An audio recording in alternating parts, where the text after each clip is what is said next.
activity. So I would guess that perhaps they are onlookers as the cleanup continues there at the tire store, which had its windows smashed out. Now, I can't see it from here, but obviously we were hearing, and I think if I remember right, Bo or Courtney were saying that there were windows smashed out in the federal building, which is, of course, or excuse me, the federal courthouse. Federal buildings across the river, so the federal courthouse here in the East Village. And so that's kind of the area that police are at. We saw an ambulance just pass by on Court Ave. But again, it's tranquil here compared to what we saw earlier. I got to tell you that. Okay, Chris, yeah, we did have video earlier of the smashed windows and smashed front door windows of the federal courthouse at East First and Walnut in Des Moines, just on the east side of the river. And this is just a terrible scene in downtown Des Moines tonight, folks. This, just to recap, this started out as a peaceful protest in front of the Des Moines police station, and that went from 6 to 7. KCCI's Marcus McIntosh was live on the scene at 6 o'clock, and he told us he thought there were at least 700 people there. And that went on for an hour from 6 to 7, and then right at East 2nd and Court, things went wrong. KCCI's Kayla James also live on the scene tonight. Kayla, what are you seeing? From the game down. Hi guys, I'm actually here at Walnut Street Bridge with Sergeant Paul Parisi with the Des Moines Police Department. Can we kind of go back to the very beginning? How did this all start? It started with what was organized to be and what actually went through its entirety as a large peaceful protest. The organizers did a fantastic job. There was some really thoughtful things said. I thought what we heard was productive conversation. Unfortunately, when they asked everybody to peacefully disperse, the majority of the crowd did. There were about 1,000 people here, and all but about 200 did. And what we saw after that was we saw that 200 kind of start crowding up in front of the police department.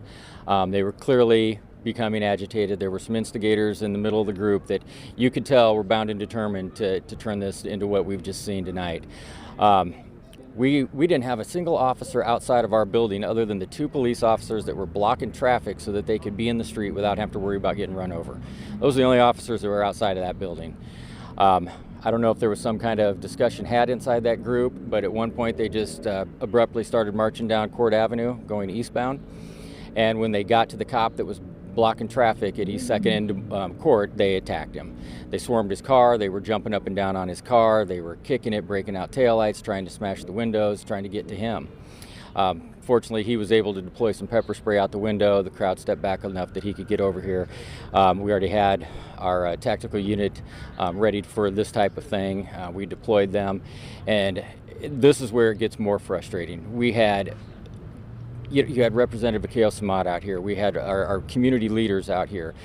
We had the greatest minds out here and the most respected people in our community trying to negotiate and mediate and talk some sense into these folks. We listened to them. We brought some people behind the line that really wanted to voice their opinions and tell us, how they felt. And we accommodated that.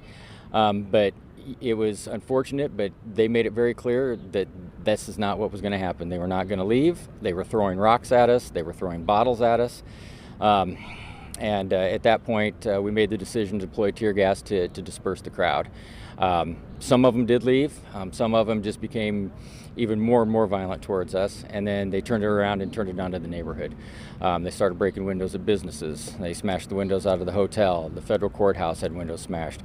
We have one car that's destroyed, and then we've got at least 2 others that have some pretty significant damage to it. We've had multiple officers, myself included, hit by rocks and bricks, and it's a sad day because it started out so positive.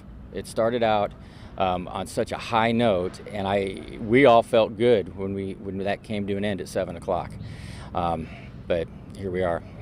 And how many officers do you have on the ground right now? I know they're in different areas. We've got probably 70 plus officers from at least, I want to say three different agencies. Our officers are here.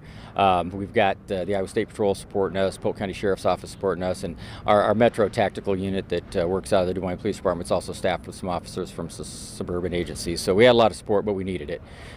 It was pretty bad for a while. I know you've kind of been around us for a little bit, but I guess you know what are, I have to say, problem areas kind of right now. Where is your team focusing on? Well, the crowd that's been problematic is getting pretty small. So what we're trying to do right now is one of the when you get ground, you don't want to give it up. So this area that we've made safe, we're going to just keep contained safe. If we get calls in different areas of the city, we'll certainly deploy and respond to those. We're still got cops in the neighborhoods answering calls for service. I mean, we still got our business as usual going on behind all of this also. So I mean, we're set to deal with what's going on right now. But what we want to do is we want to hold what we have and keep it safe for the people that live down here, work down here, and just are coming and going. And what's the plan for the rest of the night? I'm guessing you're going to be out here probably past after they disperse. Yeah, we'll be out here. Yeah, we're not going home. So it's one of those things where we're going to make sure that this doesn't spark back up. And again, the sad part about it is it's a small piece of what a great group it was, a small piece intentionally and deliberately, most likely motivated from the beginning to have this happen, that caused this to happen.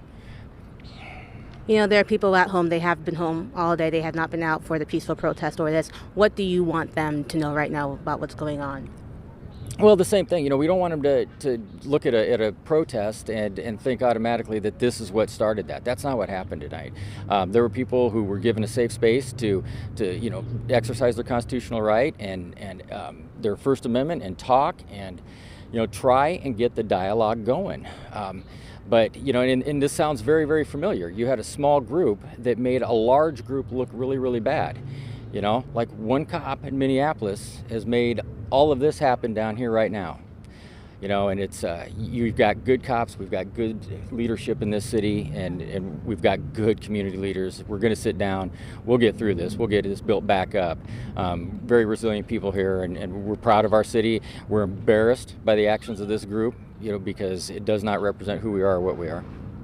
And can you kind of talk about how many arrests have you had to make tonight? I think we've only made actually 3.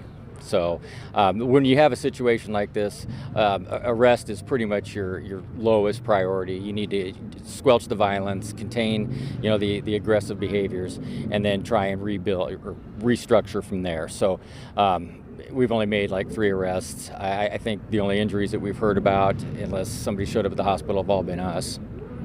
So nothing serious, all minor. Thank you, Sergeant Crawford. Appreciate it.